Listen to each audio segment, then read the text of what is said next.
Nasa na tayo dito? Wala pa si ano, hintay natin. Konti. Okay. Ayan na si Miss, si Miss Fatima. Okay po. Naririnig na, balik ulit tayo. Okay, so next natin,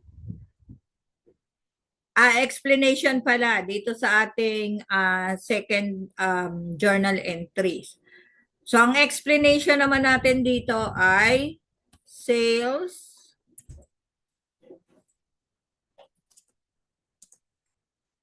on account. Okay, so lagay natin yan, indent doon sa sales natin para yan ay as part of our answer. Okay po? So kung iba yung explanation nyo dito, wala naman po problema as long as it is related to our transactions. So hindi pwedeng ilagay nyo dyan cash sales, hindi naman yan cash sales. That is sales on account. Okay, next natin. Ano yung next? June 7, receive return merchandise sold on account 90,000. This transaction is pertaining to June 4 transaction. So magre-return daw yung ating customer. So na worth 90,000. So ibig sabihin kapag magre-return yung ating customer, babawasan natin yung kanyang accounts receivable. So, ang magiging entry natin ay, wait lang, anong date ba yun? 7. Okay? So, laktaw ulit tayo ng isa, then June 7. Ibig sabihin yan, bakit hindi ko inuulit yung June? That is, automatic po na yung magkakasunod na date na yan, etong wala kang nilalagay, that is June. So, ibig sabihin, magre-return na tayo. So, kung ang entry natin dito sa ating June 4 ay debit accounts receivable, credit sales. So, ibig sabihin, nagbalik. Nagbalik yung customer natin. So, kung nagbalik yung customer natin, bawasan natin yung ating accounts receivable. Kung nakadebit yung accounts receivable natin, i-credit naman natin siya. Okay? So, credit accounts receivable. Lagay natin dito, credit accounts receivable. Wait lang. So, kung credit accounts receivable na yan, ano yung debit natin? So, since ito ay nagre-return, so ang tawag natin dito sa ating sa account title natin ay sales return. Dito na lang, kopyahin ko na lang. Tamad mag-type, di ba? Okay. Debit, sales, returns, and allowances. Magkano yun? 90,000. And credit accounts receivable. So, ibig sabihin, nabawasan yung accounts receivable mo na worth 90,000. Bakit? Bakit mo siya ikinikredit? Siyempre, ito nakadebit siya, no? Doon sa ating rules ng debit at credit, kapag binabawasan natin yung ating account title na accounts receivable, that is asset, so tayo ay mag-credit. So ang explanation natin dito ay return of Ma'am, pa-share po ng ng yung journal entry. ay hindi ba nakikita? Hindi po, yun lang hindi po. Okay, sige, wait lang. Kailangan pala i-stop kailangan pala i-stop yung akala ko kasi tina-transfer ko lang. Akala ko nasi-share. Ayan, okay na. Yes po, okay na. Sige. Kala ko kasi inaano ko lang, siniship ko lang siya. Kala ko nakikita nyo yung journal entries. Anyway. Okay, so return of merchandise on account. Kung iba yung nilagay nyo dito, ilalagay nyo, okay lang naman ha.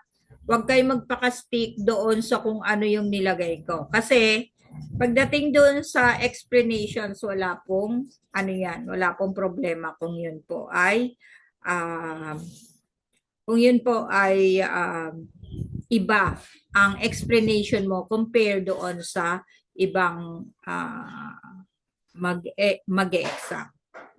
O hindi naman yan kasi ano. Kumbaga, ang lagi lang chinechikan, itong dalawa. Tapos ito, dapat meron lang yan na related doon sa transaction natin. Okay. So next natin ay, ito hindi nyo na nakikita. Okay, June 10, collected the amount due from credit sales. Okay. So ibig sabihin, ngayong June 10, kinokolekta mo na yung June 4 mo na transactions. So, kung nagbabayad na o kung nagkokolekta ka na, syempre madadagdagan yung asset mo na cash. Okay? So, wala muna tayong ilalagay. Tapos sabi natin, meron siyang discount kasi nagbabayad siya ng June 10 at binili niya yung nagbenta tayo noong June 4, so that is within the discount period na within the discount period within 10 days. Okay? So mabibigyan tayo ng sales discount. So magde-debit din tayo ng sales discount. And then we credit ano 'yon? Accounts receivable. Okay. So magkano na yung accounts receivable mo ngayon? Nung una, meron tayong 650,000. So i-deduct natin ngayon yung binalik natin na 90,000. So magkano na lang yung accounts receivable mo? So 650,000 minus 90,000. So that is 560,000. Okay po? So, titignan nyo yung accounts receivable dito, 650, minus natin yung 90,000. So that is 560,000. So, paano naman natin kukunin yung discount? Now, si discount ay hindi po manggagaling doon sa utang niya na 650. Bakit? Kasi binalik niya naman yung 90. So ang utang natin sa kanya ay 560,000 na lang. So, nilalagay ko lang dito as part of the computation para lang makita nyo kung paano nakuha. So, 560,000 multiply by 2%. Okay? So, yan po yung magiging discount natin. So, 560 multiply by 2%, yan po yung i-deduct natin sa makokolekta natin. So, ibig sabihin, ang makukolekta na lang natin is 560 minus 11,200. That will be 548,800. Yun na lang yung cash na marireceive ko or makokolekta ko doon sa binenta kong 650,000. Okay po? Naintindihan po ba? So, nilalagay natin dito sa explanation. Ang explanation natin ay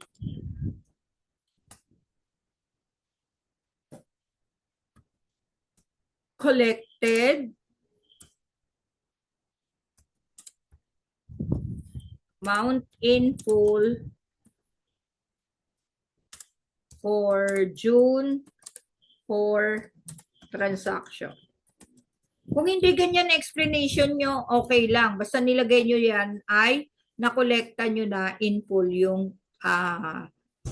yung transaction nyo. Okay po? May tanong po ba dito sa ating journal entries? May tanong po ba? Nalito ako dyan sa huli, ma'am. Yung dito? oo. Ano? Kasi di ba usually parehas? Parehas. Hindi siya ngayon kasi nagbabayad ka ng buo, 'di ba? Pag nagbabayad ka ng buo, nagbabayad ng buo, nagkokolekta ka ng buo, 'di ba? Nagbibigay tayo ng discount. Babawasan mo ngayon yung utang natin, utang sa atin ng customer natin ng 90,000, 'di ba? Nagbenta tayo ng 650,000. Pero ibinalik niya yung, 'di ba, 650,000 yung utang niya Yes sa pa. atin. Tapos nagbalik siya ng 90,000. So binalik niya yung 90,000. So magkano na lang yung utang niya? 'Di ba 560,000 na lang. Tama? Kasi 650, kung makikita mo, 'di ba, naka-debit dito, tapos dito may credit siya. So 650 minus 90, that will be 560,000. Nandito naman yung computations niya. Kung paano siya kung paano siya naging 560,000. Tapos, dun sa 560,000 na utang niya, dahil siya ay nagbayad na within the discount period na 10 days, 10 days yung discount period natin eh.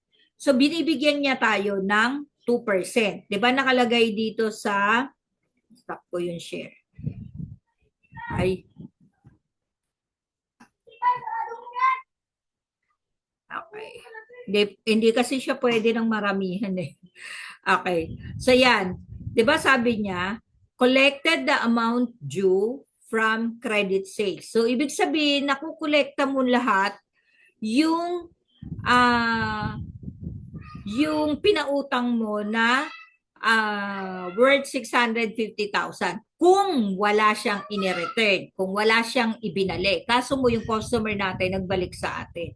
Hindi naman pwede na ibinalik niya na sa atin yung 90,000 tapos hindi natin babawas dun sa utang niya. Hindi na 650,000 ang utang niya. Kasi nga, meron siyang 900, nagbalik siya sa atin ng worth 90,000.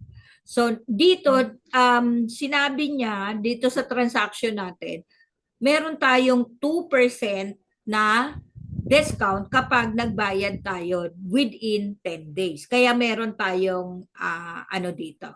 Kaya meron tayong anong tawag dito? Meron tayong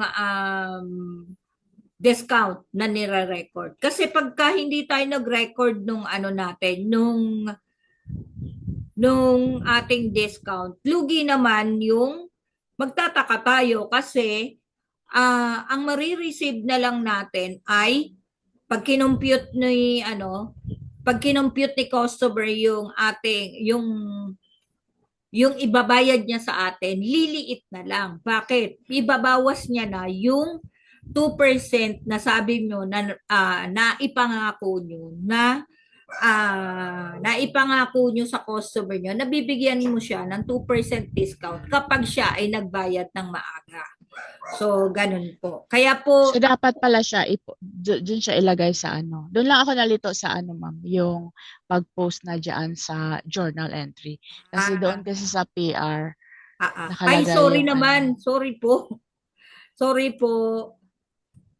Nasa PR pala. Sorry po. 11,200. Sorry naman. 548,800. Sorry.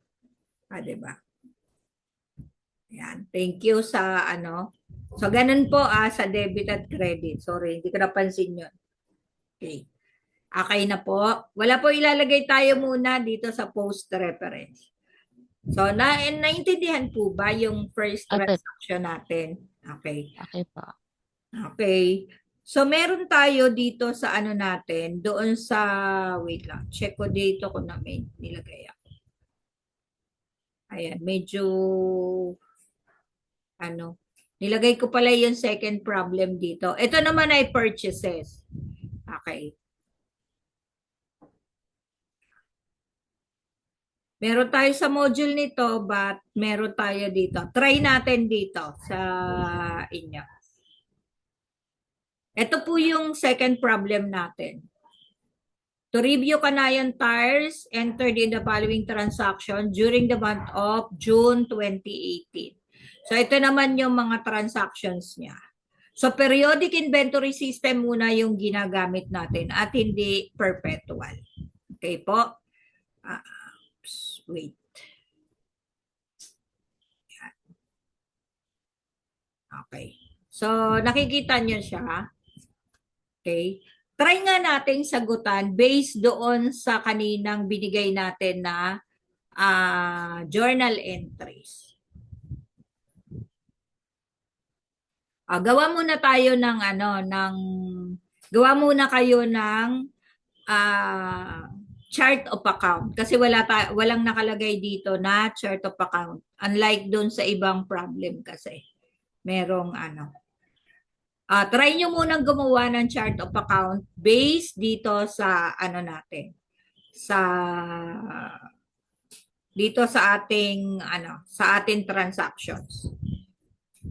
Okay? So, yung purchases natin, that is after nung ating sales. Hindi ko na, after nung sales discount and so on. Okay po? Sige po. Bigyan ko kayo ng 5 minutes para doon sa natin, chart of account. Hello po. Kaya ba? Hello? Sandali. Chart of Medyo account lang. Parang mahirap siya kasi ang nakaharap sa akin ay notebook, hindi ako naka-open ng pero sige, try. Yes, ako din po lang, papel lang ako, ma'am. Papel lang. Sige. Okay. Sa Sige. susunod na meeting ay meron kaming journal na or column na nadala.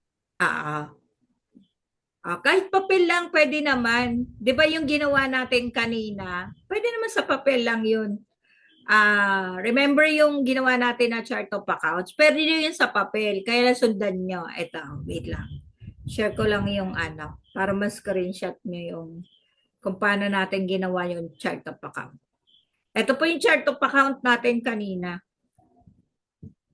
Ayan. Nakita nyo to? Nilagay ko lang sa gilid. Pero sa papel, gagawa rin kayo dyan ng heading, kung anong pangalan niya. Since dito, ang pangalan niya ay to review Kanayan. Okay. Ayan, sulat nyo muna. Asset muna, tapos revenue, tapos dito purchases. Ibaba ko na. May purchases na tayo eh. Yan.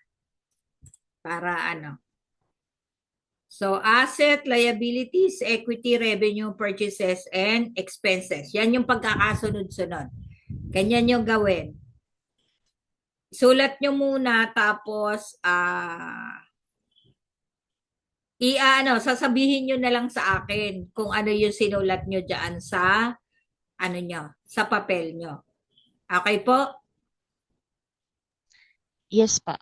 Sige. Teka, i-share ko sa inyo yung So, yan heading, account number, account title. Sige, mamaya. Para, share ko yung, share ko yung transactions natin. Yan. Mas, mas okay ba kung i-share ko yung sa Word? Try nga natin tong O mas, kita nyo ba yan? Mas malaki or mas gusto nyo yung yung naka-Word? Okay lang yan, ma'am. Okay lang to. Sige. Ayan yung natin. Tapos yung format natin kanina.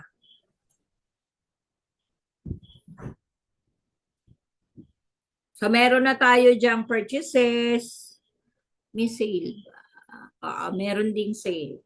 So dinagdag lang natin yung purchases plus yung mga purchase discount. Sige, 5 minutes ba? Kaya ba 5 minutes? Yung chart of account lang. Chart of account lang. Sige. 5 minutes Sige. Kung gusto nyo mag-off o ng ano, tapos bumalik, pwede naman. Para halimbawa, nahihirapan kayo, pwede naman. Pwede naman gano'n. Basta dito lang ako.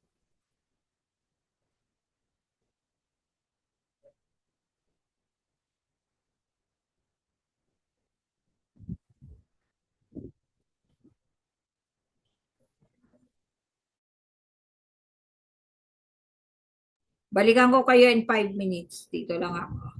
May I go out lang?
Okay na ba?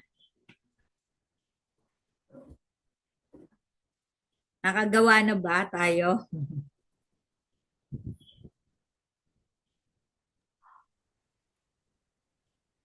Patingin nga ulit ng ano, ma'am, Na, yung chart. okay, wait lang. Hirap pala dito. Hindi siya pwedeng i-share ng dalawa. Pwede kaya yung ano, Oo nga. parang isahan lang yung pwedeng i-share. Pwede ba yung liliitan lang? Ako sure. Ayan po yung ano, yung chart of account natin kanina.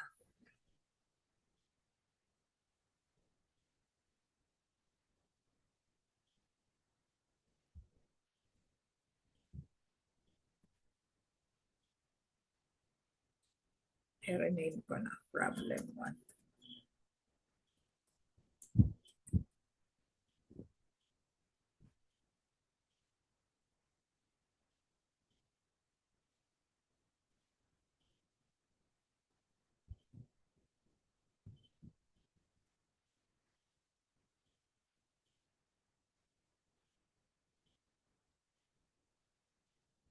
Well, wait lang ha eh. Rename ko lang to para ano, mamaya.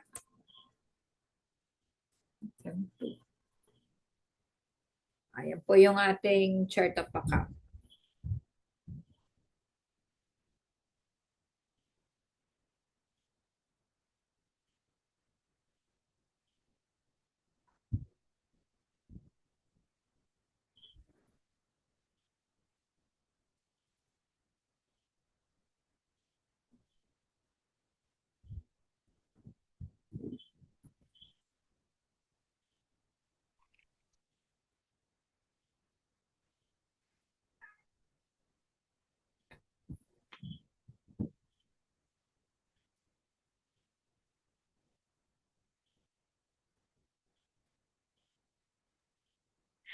Bale, ma'am, yung, kunwari, ako ang nabili ng tiles. Nakakalito.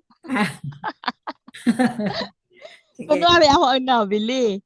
So, ilalagay ko siya sa ano. Yung nilagay ko kasi dito, yung pag-purchase ng mga tiles ay nilagay ko siya sa, nalilito ko kung ilalagay ko ba siya sa asset or sa expenses. Dito mo, alin? Yung pagbili mo ng ano, wait lang. Di ba sa expenses yon? Purchase. Ito Yes yung pa. June 2. Yung account title lang ilalagay lang natin Purchases. Ah, Okay. purchases yun, di ba? Pagbili. Yan. Ayan yun. Yan ay magiging account title natin, purchases, kasi bumili. So, doon mo siya ilalagay doon sa purchases. Tapos, since ito ay naka-terms, saan siya dapat? Sige. It is sa liabilities. Yes. Okay na, nakuha na.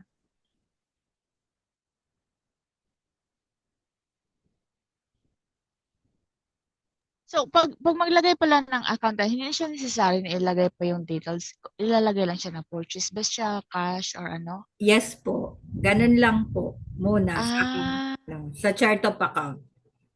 Kasi ito yung list ng account title na gagamitin natin doon sa journal entries.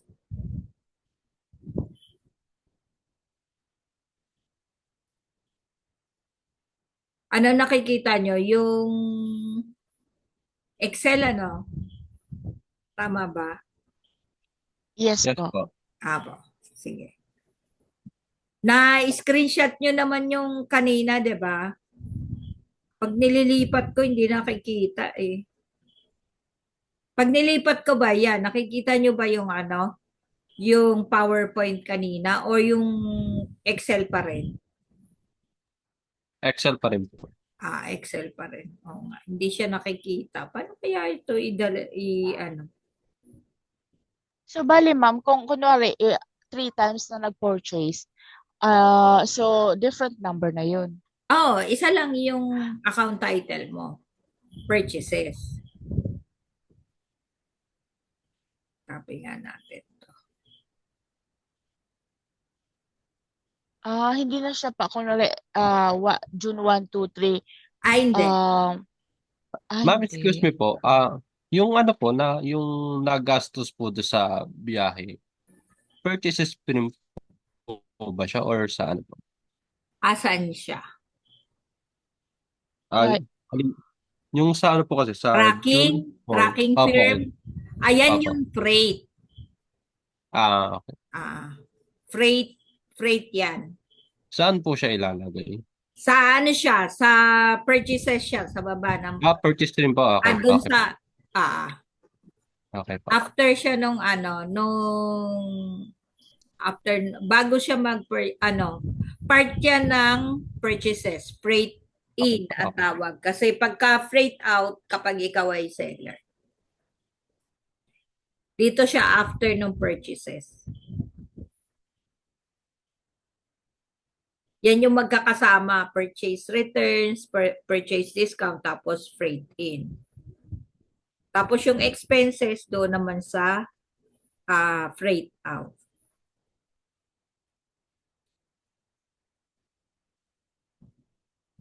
Mahirap pala ito pag hindi face-to-face. Ana? Parang mahirap pag hindi, hindi kasi dalawa yung nakikita ang ano eh. Oo. Pagka na ano kasi Nakakalito. may board eh. Oo Pwede nga. naman ano. Kaya lang wala akong camera eh. Wala rin akong board na pwedeng sulatan. Wall to eh. Di ba ma'am, after nito ay may face-to-face din tayo?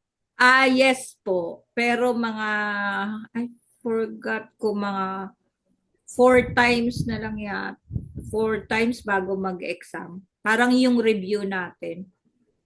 Ika 11th day yata. Hindi ako sure pa. Mga 11th day siguro. Kaya lang, siguro ang mangyayari nun, instead na Tuesday and Thursday, baka ano yon Sunday ng hapon, mga alauna, para ano. Yun. Kasi hindi naman, halimbawa kayo, di ba? Hindi naman kayo makakapunta ng 6 p.m. doon sa doon sa training school. Medyo malayo siya. Saan ba kayo lahat? Dito lang ba kayo sa Cavite or sa Manila yung iba? Ako po dito lang po sa Dasma. Dasma lang po. Okay. Ay ma'am, napuntahan ko na yung ano, training center. Ang layo ho. Oo, medyo malayo siya doon sa ano, sa Paano po pinaka. kaya yung ano nun? Kung magmumula ng halimbawa, Save More, may tricycle po ba ano ron, papasok? Oo, meron. Kaya lang medyo mahal siya. Yung nga po. Mga 75 pesos yata. Pero okay na po yun kaysa sa maglalakad. Ang Oo. layo po kasi pag yung Pero papunta pa nilakad namin yun. Yung nag-training kami dati. yung papasok ng ano, barangay Salawag, yung welcome ng barangay Mm. Salawag. Ang layo po Oo, pag yun nila. doon sa kanto, tapos papasok.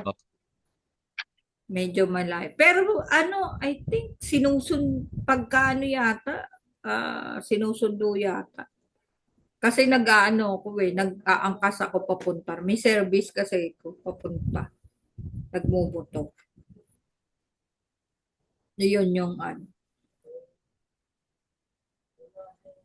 Pag minsan, pagpalabas,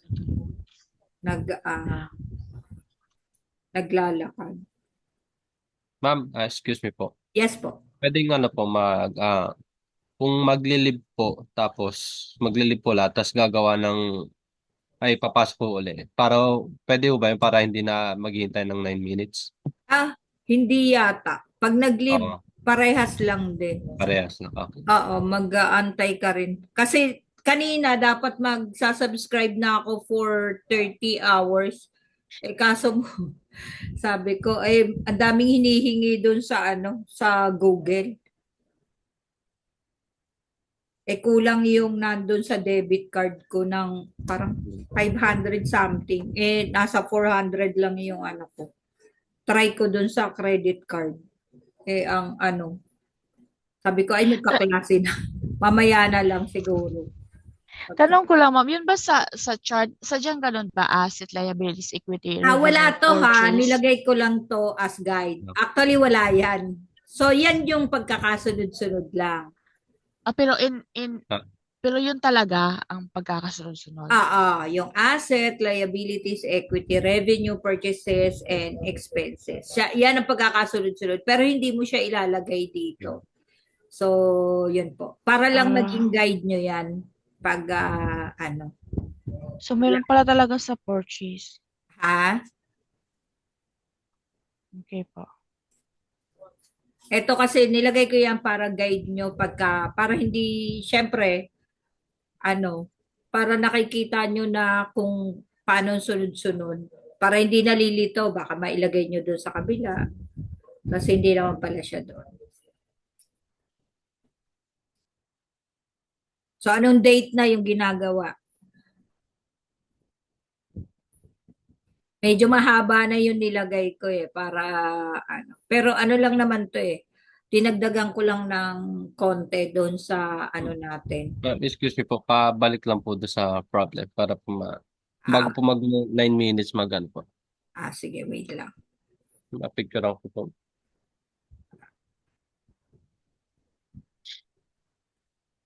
Ayan. Para 9 minutes, magawa nyo. Para pagbalik natin. Thank you, ma'am. Okay. Meron naman yan sa module natin kung ano, nandoon din siya.